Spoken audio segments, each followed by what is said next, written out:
मैं इस वक्त मुल्तमिस हूँ जमीयत तालीम वल इस्लाह के जिम्मेदार मेरे अजीज मेरे छोटे भाई मौलाना साद नदवी साहब से कि वो तशरीफ लाए और अपने ख्यालात का इजहार फरमाए। मौलाना साद नदवी साहब। अस्सलामु अलैकुम व रहमतुल्लाहि व बरकातुहू।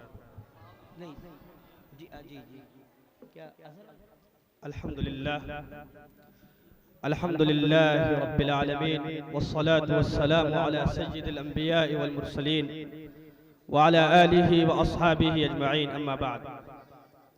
क़ाल अल्लाहु तबारक व तआला फ़िल क़ुरआनिल मजीद वल फ़ुरक़ानिल हमीद। अऊज़ु बिल्लाहि मिनश शैतानिर रजीम। बिस्मिल्लाहिर रहमानिर रहीम। क़ुल हल यस्तविल लज़ीना यअलमून वल लज़ीना ला यअलमून इन्नमा यतज़क्करु उलुल अलबाब।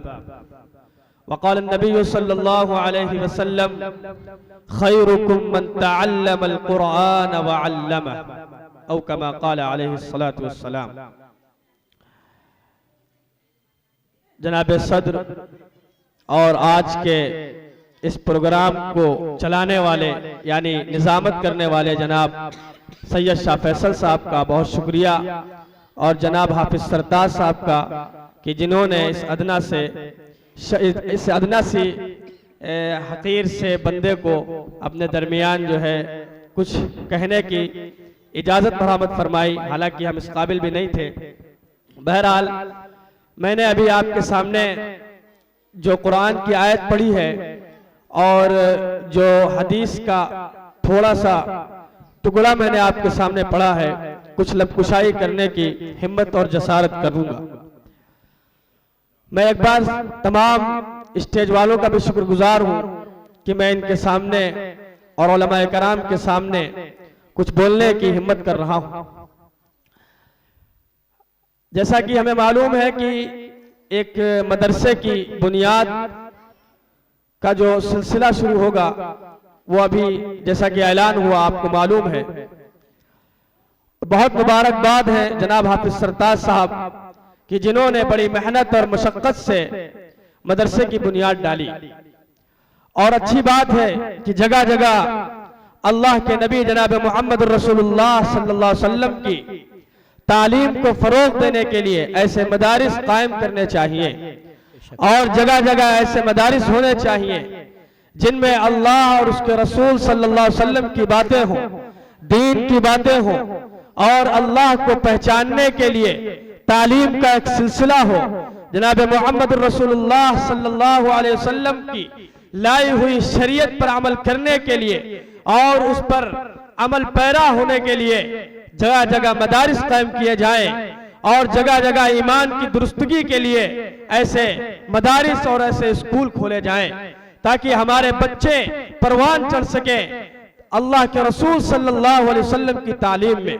अल्लाह रब्बुल इज्जत ने कुरान मजीद में फरमाया कि अहले इल्म और गैर अहले इल्म बराबर नहीं हो सकते, यानी कि जो इल्म वाला है अल्लाह के नजदीक वो बड़ा ही मुबारक शख्स है, और जो बगैर इल्म है वो नादान है, वो जो है बगैर जानने वाला है। जिसको इल्म होगा वो दीन पर भी सही अमल करेगा और जनाब मोहम्मद रसूलुल्लाह सल्लल्लाहु अलैहि वसल्लम की लाई शरीयत पर अमल करेगा। इसलिए मैंने जो पढ़ा है कुरान, अल्लाह के रसूल सल्लल्लाहु अलैहि वसल्लम की एक हदीस, खैरुकुम मन तअल्लमल कुरआन व अल्लमा, कि तुम में सबसे बेहतर वो शख्स है जो कुरान मजीद को सीखे और सिखाए।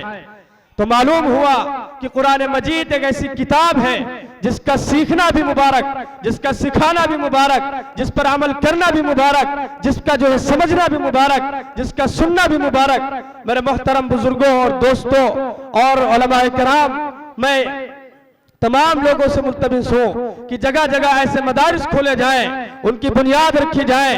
वक्त की जरूरत है कि तमाम जगह पर मदारिस कायम हो और उसमें दुनियावी तालीम भी हो, दीनी तालीम के साथ साथ, ताकि हमारे बच्चे जिस तरीके से दीन का इल्म सीखे उसी तरीके से दुनिया की भी इल्म उनके अंदर हो। याद रखिए कि जब हम दीन का इल्म सिखा रहे हो तो सिर्फ हम बच्चों के अंदर ये बात वाज़ेह ना करें कि सिर्फ और सिर्फ दीन का अमल, दीन का इल्म सीखना हमारे लिए जरूरी है, बल्कि हम उनको ये समझाएं कि जनाब मोहम्मद रसूलुल्लाह सल्लल्लाहु अलैहि वसल्लम ने जब सबसे पहले जब सबसे पहले ऐलान किया था तो वो इक़रा का लफ्ज़ से ऐलान किया था, यानी पढ़ने का हुक्म फरमाया था। यह नहीं कहा गया था कि जो है कुरान का इल्म सीखा जाए, ये नहीं कहा गया था कि सिर्फ हदीस सीखी जाए, सिर्फ कुरान सीखा जाए, बल्कि ये कहा गया था कि दुनिया के तमाम उलूम हासिल किए जाएं, चाहे वो डॉक्टर के लाइन से इल्म हो, चाहे वो इंजीनियर के लाइन से इल्म हो, चाहे वो दुनिया के किसी भी लाइन से इल्म हो, हमको उसको सीखना है। मेरे अजीज तलबा और साथियों, हमको इस बात को अपने दामन में रखना है और अपने लिए मजबूती से इसको जहन नशीन करना है कि इल्म बहुत बड़ी दौलत है।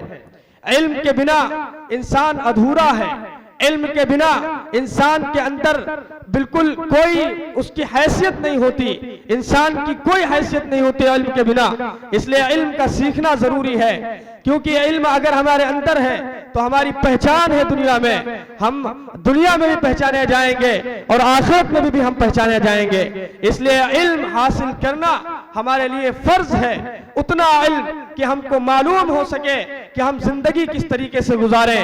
हमारे लिए ये मालूम करना और ये जानना आसान हो जाए कि हम रोज़ो शब की जो जिंदगी गुजार रहे हैं वो किसके तरीके पर गुजार रहे हैं। ऐसा तो नहीं कि हम गैरुल्लाह के तरीके पर गुजार रहे हैं, जो अल्लाह के गैर को मानने वाले हैं हम उनको अपना आइडियल माने हुए हैं, जो अल्लाह के अलावा दूसरे लोगों की जो है पूजा करते हैं, इबादत करते हैं, दूसरों लोगों को आइडियल मानते हैं, क्या हम उनके तरीके पर चल रहे हैं? मेरे मोहतरम बुजुर्गों, दोस्तों, हमको मालूम होना चाहिए कि हमारा जो आइडियल है, हमारा जो नमूना है, वो है जनाब मोहम्मद रसूलुल्लाह सल्लल्लाहु अलैहि वसल्लम। चाहे समाजी काम हो, चाहे मिल्ली काम हो, चाहे सियासी काम हो, कोई भी रास्ता हो, उसमें हमारा आइडियल और नमूना जनाब मोहम्मद रसूलुल्लाह सल्लल्लाहु अलैहि वसल्लम होना चाहिए। अगर हम असली तालीम हासिल करें तो हमारे जहन में यह होना चाहिए कि हम इससे दीन का काम करेंगे, हम इस्लाम को बढ़ाएंगे। इसलिए कि जो असली तालीम है उसको हासिल करने के लिए जरूरी है, दुनिया में जब हम आए हैं, दुनिया में जब हमको रहना है तो उन असली तालीम को हासिल करके आगे बढ़ना है। लेकिन हमको याद होना चाहिए कि दुनिया के बाद एक और जिंदगी है जिसको हम आखिरत कहते हैं, हमको वहां जाना है और वहां की तैयारी करने के लिए हमको कुरान का इल्म सीखना पड़ेगा, हमको हदीस का इल्म सीखना पड़ेगा, हमको जनाब मोहम्मद रसूलुल्लाह सल्लल्लाहु अलैहि वसल्लम की जिंदगी और जनाब मोहम्मद रसूलुल्लाह सल्लल्लाहु अलैहि वसल्लम की सीरत के बारे में मालूम करना पड़ेगा। हमको यह मालूम करना पड़ेगा कि अल्लाह के रसूल सल्लल्लाहु अलैहि वसल्लम अगर सोते थे तो क्या करते थे, अगर जागते थे तो कैसे जागते थे, कौन सी दुआ पढ़ते थे, अगर सफर करते थे तो उनका तरीका क्या था, अगर तिजारत करते थे तो उनका तरीका उसमें तिजारत में क्या था। इसी तरीके से जिंदगी में और मुआशरे में जनाब मोहम्मद रसूलुल्लाह सल्लल्लाहु अलैहि वसल्लम रहते थे तो आपका तरीका क्या था। जब हमको ये मालूम होगा तो हम दीन के एतबार से पक्के और सच्चे और कामिल मुसलमान कहलाएंगे। और अगर हम इसके ताल्लुक से अधूरे हैं, नामुकम्मल हैं, तो याद रखिए कि हमारी जिंदगी, दुनियावी जिंदगी भी अजीरन बन जाएगी और क़यामत के दिन भी हमको रुसवाई का सामना करना पड़ेगा। मेरे अजीज भाइयों और दोस्तों, इसलिए हमको चाहिए कि जगह जगह मदारिस का और स्कूल को कायम करें और निकात करें, ताकि हमको ये मालूम हो सके कि दुनियावी तालीम और दीनी तालीम में फर्क मालूम हो सके और हमारी कौम के बच्चे, हमारी कौम के जो सरमाया है, जो हमारी कौम का मुस्तकबिल है, वो आगे चलकर हुक्मरानी करे, रहनुमाई करे, हम लोगों की और हमारे तमाम लोगों की रहनुमाई करे, ताकि हम आगे बढ़े और आगे पढ़े। वाखिर दावाना अल्हम्दुलिल्लाहि रब्बिल आलमीन। मैं एक बार फिर से तमाम लोगों का शुक्रिया अदा करता हूँ। अस्सलामु अलैकुम व रहमतुल्लाहि व बरकातुहू। वालेकुम अस्सलाम व रहमतुल्लाहि व बरकातुहू।